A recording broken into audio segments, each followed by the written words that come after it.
YouTube. This is the ASMRcade back again. Today I'm going to be doing my first soft-spoken video, and I'm also going to be showing you my PlayStation 4 collection.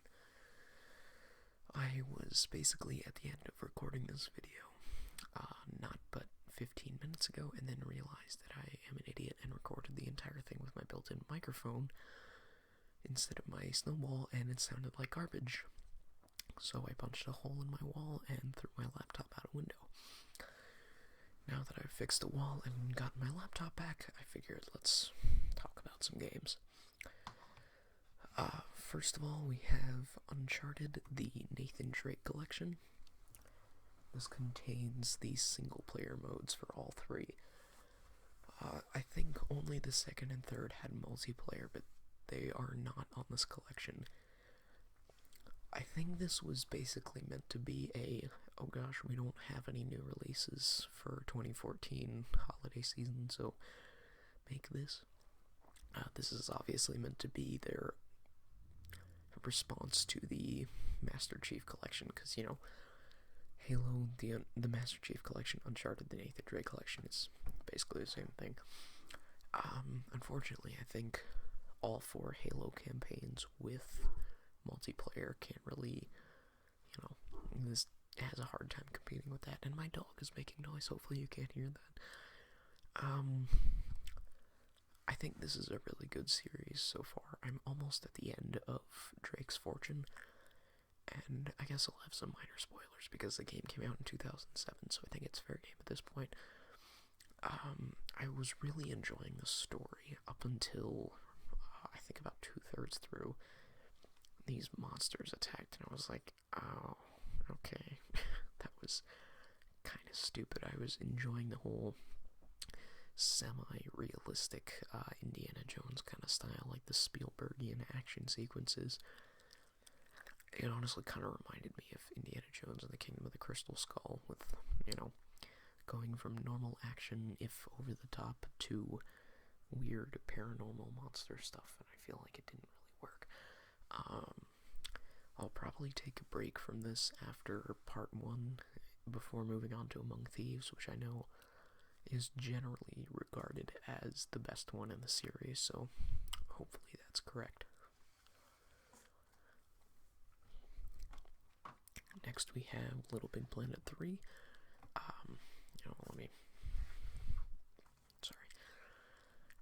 This is probably the best PlayStation exclusive platformer, and I know there's not a lot of them, but I really like the creation stuff and the user-made levels, and I always just like the environments and the setting of these. I think it's very appealing to look at and has a lot of charm to it. I think I've owned every game in this series, even though I'm not the biggest fan of them. I feel like I was I don't actually know if I've ever finished any of them, but my brother owned a big George Foreman PS3 many years ago, and the first game I got for it was Little Big Planet, and I remember I enjoyed it, but I was kind of, frustrated with parts of it. I guess I was expecting more of a Mario type thing, but I think it's a little slow. I'm not really a huge fan of how the physics work. It's a little too floaty and kind of, I don't really like the whole changing layers. You point the thing down and then you go to a lower level. I'm not really a big fan of that. That made no sense, but hopefully you know what I'm talking about. Still definitely a good game though, and it's pretty cheap nowadays. It's like $20. Next we have what a lot of people think is definitely the best game on the PS4, and that's Bloodborne, the spiritual successor to the Souls games.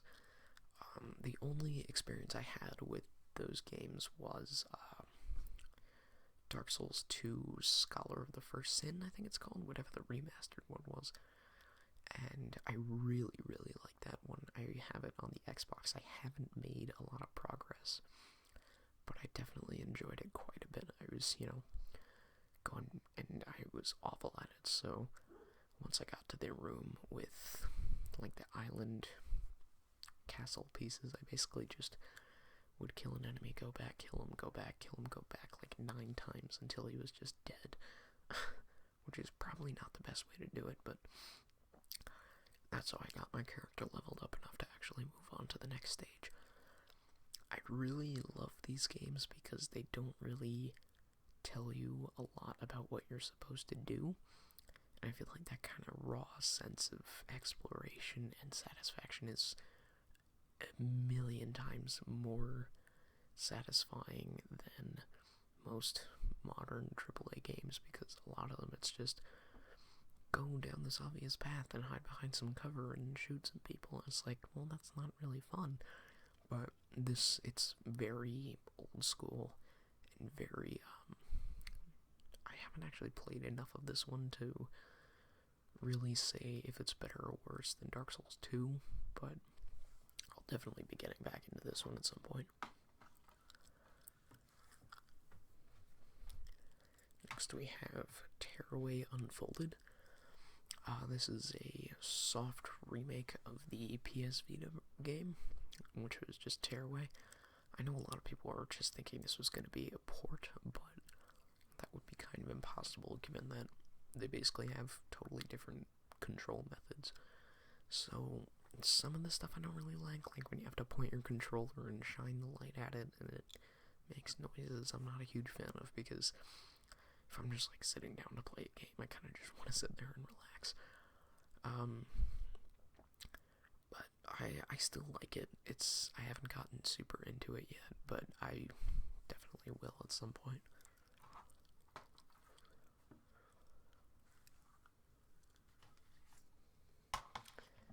Next we have Killzone Shadowfall.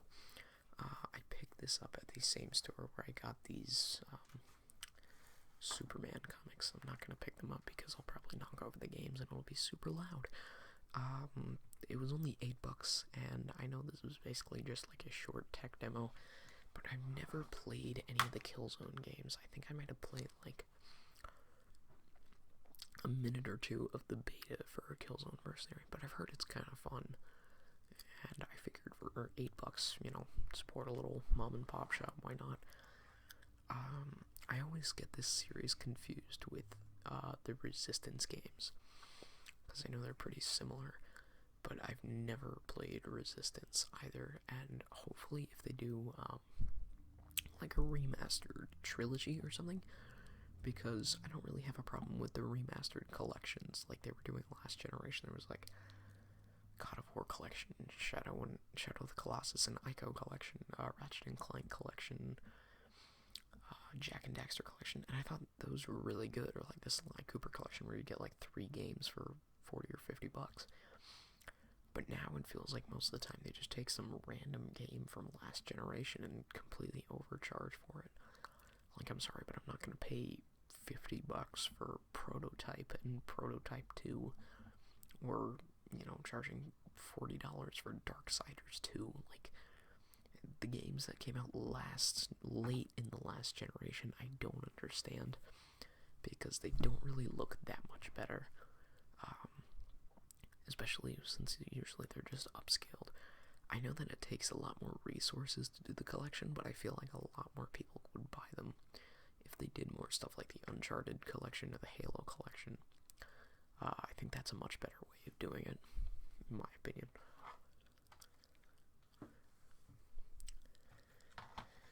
Next we have the Order 1886, probably one of the most controversial of the PlayStation 4 exclusives, because this is definitely the epitome of the quote-unquote cinematic experience, which is, I know, a trend that people kind of like to throw around as a joke. I think if I had paid $60 for this, I definitely would have understood the anger and stuff, because it looks beautiful. It definitely is like a really great looking game, but it is absolutely style over substance. There's not a lot of gameplay. It's like you could definitely rent this for a weekend and get this whole experience, because there's no real reason to replay this. The gameplay is not all that compelling, and it has a decent story, but it's, you could just as well play Gears of War, and I think that would probably be more fun, because not only is it, you get the chainsaw and all that stuff, but you can also do co-op with a buddy, and I think that would be infinitely more entertaining. I just feel like this game, it should have been $30 or $40 new, not $60, because I'm sorry, but this game is not worth $60. You can blow through it in a weekend or even a day if you're really hardcore. I'm not very good at shooters, so I think it took me a little closer to 7 or 8, but for most people it's like a 6-hour game, and I don't want 6-hour $60 games to become the norm. It's also why I think that some sort of game rental service could be a really popular thing, even if it's like you just download it and you have the rights to it for a week or something. And I know PlayStation now kind of tried to do that, but not really, because it's streaming, and I tried PlayStation Now and it was not that good, and also they charge like $20 a month, which is absurd. But I mean, I know they have that kind of technology, because like the PlayStation Plus games, once you download them, but once your subscription runs out, you're done. So I think something like that, where you get to rent a new release for a week for like $8, would be a pretty successful business model. I think the only real game rental service there is anymore is GameFly, and that's, if you want to actually get any sort of new release, you're going to be waiting for 7 months. Next we have God of War 3 Remastered, which I know is kind of ironic, because I was just saying that I don't like remasters of late last-gen games. That's exactly what this is, but I feel like one of the main reasons that this works is because, if we're being honest here, the God of War games, there's not a lot of variety between them. What I like about the God, or at least appreciate, I guess, is that they are completely unashamed to be just, mindless button-mashing, blood and gore murderers simulators. There's no, attempt at subtlety or having, a cinematic kind of, artsy, independent feel. It's just complete, full-on, nonsense, and it manages to play it completely straight, and I think it's fun in a kind of absurdly over-the-top way, because, I'm not a huge fan of games that just try to be movies, other than the one I'm about to show you, but I think this was a pretty good remaster. I mean, as far as, environments and faraway shots, it looks great, but some of the character models up close are pretty weak. I remember some people saying that, they should have just done a God of War collection or something, because I think, actually, no, this wasn't $60, I think this was $40 when it came out, which is a fine price, I think, but I feel like, unlike something like the Halo collection or something like that, you don't really need to play all of them. I think once you played one, you played it all, because there's not a lot of variety in between sequels. The only other game in this series that I played was one on the PSP. I think it was Chains of Olympus, and I think there was another one like Ghosts of Sparta. I remember there was a God of War collection on the PS3 that had all 5 games, and I think they should have just redone that and then, do some upscaling, and there you go, because they're already at more or less PS3 levels. Yeah, kind of a weird choice, since probably most people that played this won't have played the first and second, and if they have, then they probably already played God of War 3 back on the PS3, but I don't know. I say all this, and yet I own it, so there you go. I actually enjoy it quite a bit, though. I'll definitely get around to playing the other half soon. And finally, we have Until Dawn. This game, I can best describe it, is like a Telltale game on crack, because the graphics are way better, the decisions feel much weightier, The characters are sometimes massively unlikable, but at least they're decently well developed. It definitely nails the atmosphere and that kind of feel to it of a teen slasher movie. I know I'm totally going to go against what I said about interactive movies, but I think the moments where you're running from the killer or whatever else you're running from and have to make split-second big decisions and quick-time events, I feel like those are the best parts of the game, but then it'll kind of come screeching to a halt, and I'll have to walk around really slowly and look for something for 5 minutes, because a lot of the indoor environments are very maze-like and easy to get lost in. And there are times when this game is legitimately scary and really exhilarating and really intense, but then it's very easy for it to just kind of lose that whole momentum. I think it would have been better if this was like much more stripped down and basically all kind of cutscene, because a lot of this is done with how do you say it, like fixed cameras, and you'll walk somewhere and it'll change camera, and then you have to stop walking and then turn the thing and kind of walk the other way, and it sort of breaks that immersion of how a normal person would walk. So I think it would have been better if that was automated and you basically just played it by picking things and doing quick time events. I know a lot of people wouldn't like that, and I understand why, but I know a lot of people also like to play this like with their girlfriend or boyfriend, or play it as a party game, and I think it would really work great for that if it was more like that. Something that basically anybody could just pick up and play. Overall, though, this was probably the most engrossed I've gotten in a story-based game since Bioshock Infinite, because I played like the first 30 minutes and I was like, yeah, it's okay, I don't really like the controls though. And I said, you know what, screw it, I'm gonna go back and play through the rest of this. And then I ended up binging like 9 hours over the course of a day and a half.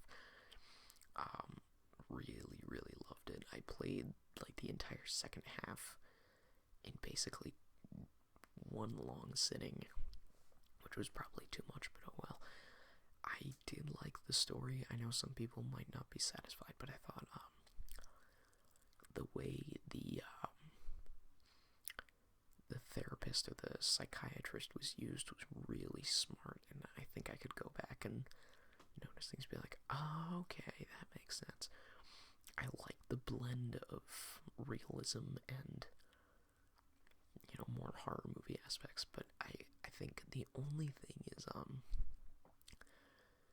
it does get very, very dark. Like, it's not the kind of cheesy, fun thing that it starts out to be, and I think that's kind of cool, because it kind of feels like, as it goes on, the light is kind of coming back in the environments, whereas the tone gets much darker. I don't know if that was intentional or not, but I really loved it. I'll probably go back and do another playthrough of this.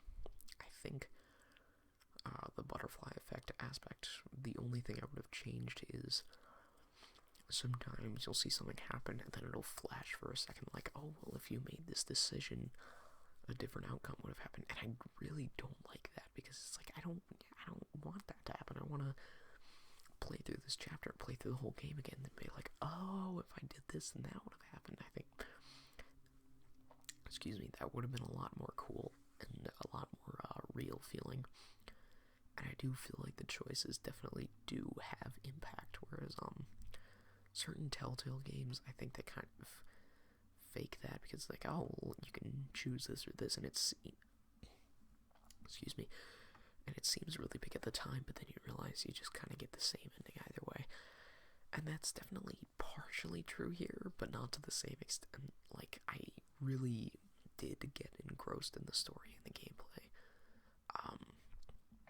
And I think, as far as the whole Telltale Games thing, this is kind of off topic, but if you haven't played The Wolf Among Us, that was honestly one of my favorite story-driven games ever. I binged that crap like over the course of 2 or 3 days. Only thing I would say though is don't play the disc version unless you have to, because the download version runs a lot smoother from what I've heard. I played the disc version, and during certain action sequences, it would like freeze and load for 10 seconds or more, and it was really distracting and totally takes you right out of it. But that one, the storyline and the character development and all the stylization and everything, it was just awesome. Anyway, going back to the game I was talking about that's right in front of you, between Until Dawn and The Wolf Among Us, I think I probably like this more. Only thing is some of the character models, like, they have a little bit of Uncanny Valley going on, I think. I don't know, it's mostly just the mouths are like, that's not how people look. But, I do appreciate how they, make the characters at least decently fleshed out to the point that they have personalities, regardless of how stereotypical or kind of token they may be. You can look at this character and be like, oh, well, I like you and I'm going to try and save you, or, oh, this person, this person didn't live, or I hope this person doesn't live, because you definitely do get to make those decisions sometimes. And even the characters that I really didn't like, I felt that I honestly did want to save them, and I bet that that's a really good example of good writing and good character development in these games. Again, the only thing I didn't like was how it made the butterfly effect kind of obvious. Like, sometimes you choose them and it'd be like, whoosh. It's like, well, don't tell me that. That kind of ruins the surprise. But overall, a really great game.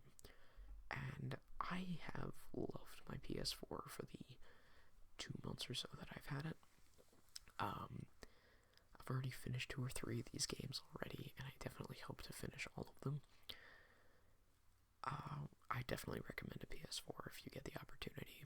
I just have it for exclusives. I use my Xbox One for multi-plats and stuff.